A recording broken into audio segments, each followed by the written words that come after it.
बहुत समय पहले की बात है।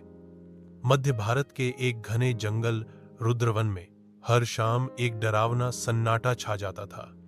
लोग कहते थे कि वहां एक आदमखोर शैतान रहता है जो रात होते ही शिकार पर निकलता है। किसी ने उसे देखा नहीं था, पर जो भी जंगल में रात बिताता सुबह उसका सिर्फ कंकाल मिलता। गांव वालों ने जंगल के पास जाना छोड़ दिया था, पर उसी गांव में रहती थी एक निडर लड़की, माया। सुंदर, साहसी और स्वतंत्र विचारों वाली माया को जंगल बहुत प्रिय था। वो कहती, जो डरते हैं वो ही कहानियां गढ़ते हैं। रहस्य की शुरुआत। एक दिन माया जंगल में गहरी घूमते हुए एक पुराने खंडहर में पहुंची। वहां उसे किसी के रोने की आवाज सुनाई दी। सावधानी से आगे बढ़ते हुए उसने देखा, एक नौजवान लड़का लगभग 25 साल का जंजीरों में जकड़ा हुआ था।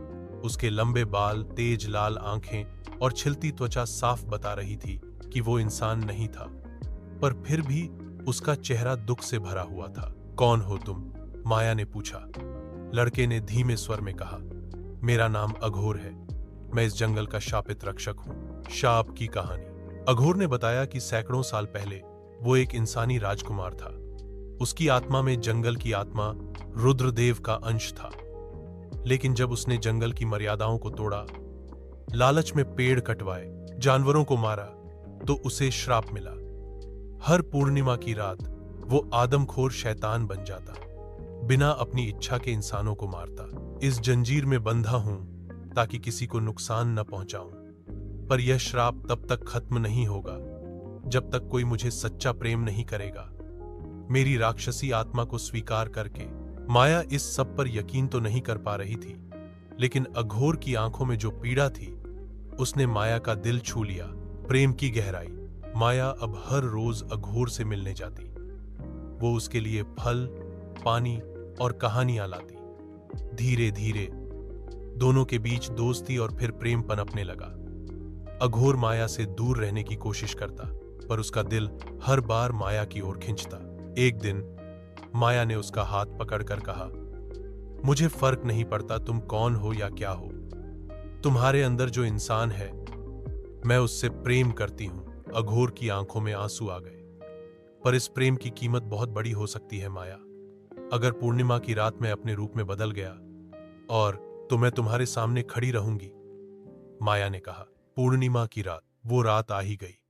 आकाश में चमकता चांद और अघोर की काया फिर से विकराल रूप लेने लगी।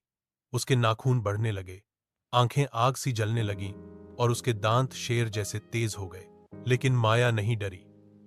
वो अघोर के सामने खड़ी रही। माया भागो, अघोर ने गुर्राते हुए कहा। नहीं, माया चिल्लाई, मैं तुम्हें प्रेम करती हूं। चाहे तुम जो भी बनो, मैं तुम्हें स्वीकार करती हूं। जैसे ही माया ने उसे गले लगाया, जंगल की हवाएं रुक गईं। आसमान में बिजली गिरी और अघोर के चारों ओर सुनहरी रोशनी फैल गई। शाप टूट चुका था। अघोर वापस अपने इंसानी रूप में आ गया।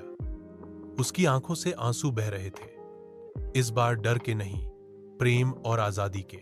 नई शुरुआत। अघोर अब शाप मुक्त था, लेकिन उसने जंगल नहीं छोड़ा। माया और वह मिलकर जंगल की देखभाल करने लगे। उन्होंने गांव वालों को भी बताया कि असली राक्षस डर नहीं, बल्कि अज्ञानता है। गांव में अब रुद्रवन की पूजा होने लगी और माया व अघोर की प्रेम कहानी पीढ़ियों तक सुनाई जाने लगी। एक ऐसी प्रेम कथा जो शाप, डर और अंधेरे से ऊपर उठकर सच्चे प्रेम की मिसाल बन